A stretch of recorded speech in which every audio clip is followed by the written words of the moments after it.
Perkenalkan, nama saya Arjuna Miguel Ritonga, NIM 621-321-0011, kelas IKOR B, dari Fakultas Ilmu Keolahragaan, jurusan Ilmu Keolahragaan, Universitas Negeri Medan, Stambuk 2021. Dosen pengampu, Ibu Ayu Elvana.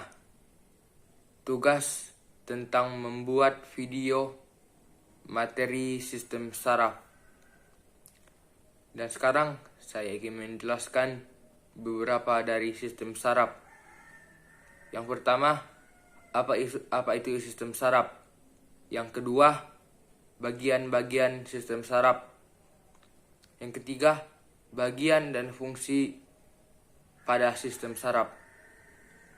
Oke, yang pertama, sistem saraf adalah jaringan kompleks yang berfungsi dan yang mengatur, atau juga bisa disebut yang mempunyai peranan penting untuk mengatur seluruh aktivitas kegiatan tubuh manusia.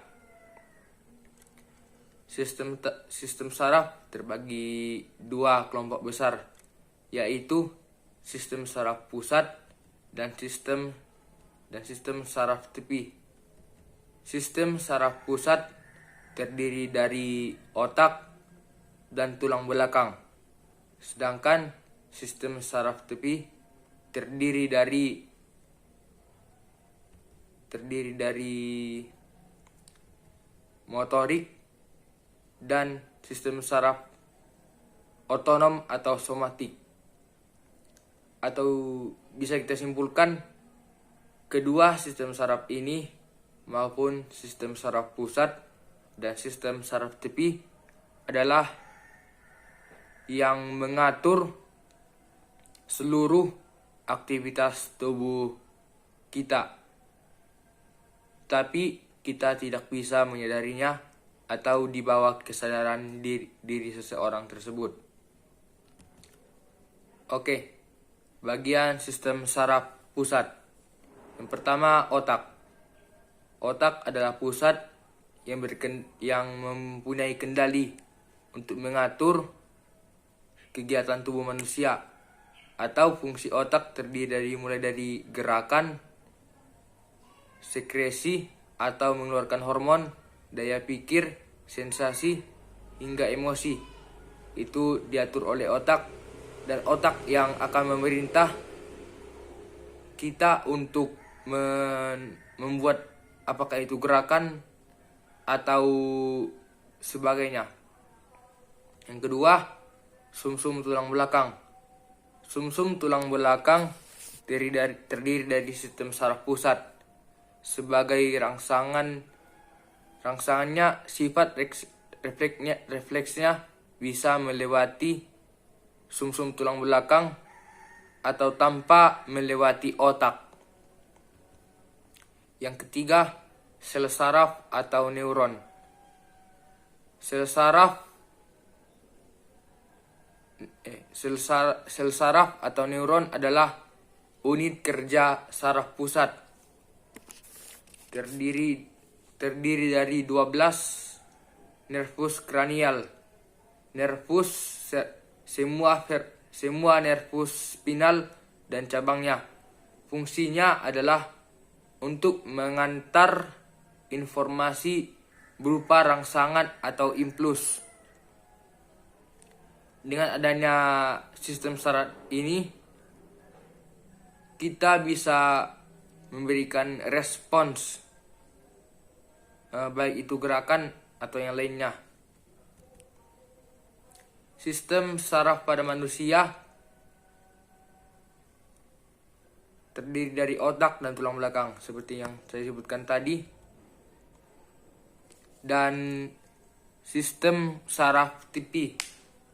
Sistem saraf tepi adalah yang menerima rangsangan atau mengantarkan semua respon yang sudah diolah atau yang sudah dibuat oleh sistem saraf pusat. Sistem saraf tepi ini terdiri dari beberapa bagian, yaitu fungsi sensorik. fungsi sensorik untuk menerima rangsangan atau impuls, baik yang dari luar tubuh maupun dari dalam tubuh. Rangsangannya bisa diterima berupa cahaya, suhu, bau, sentuhan, ataupun tekanan. Yang kedua, fungsi motorik. Bagian motorik berfungsi untuk memberikan tanggapan atau reaksi tubuh terhadap rangsangan yang diproses oleh sistem saraf pusat. Ketika terkena gangguan, misalnya penyakit saraf motorik, maka tubuh tidak dapat bergerak dengan normal, atau bahkan tidak dapat bergerak atau bahkan tubuh tidak dapat bergerak sama sekali. Yang ketiga, fungsi somatik. Fungsi somatik atau sistem saraf TV juga mengolah respon untuk semua kegiatan yang kita tidak sadari. Contohnya, ketika kita mengalami ancaman, tubuh akan merespon keadaan tersebut dengan mempercepat denyut nadi atau meningkatkan frekuensi pernapasan serta meningkatkan aliran darah. Beberapa penyakit seperti geger otak, penyakit Alzheimer, penyakit kanker otak dapat menyebabkan terjadinya fungsi sistem saraf pusat. Sekian hasil dari video saya. Terima kasih jika saya mempunyai salah dalam membuat video ini.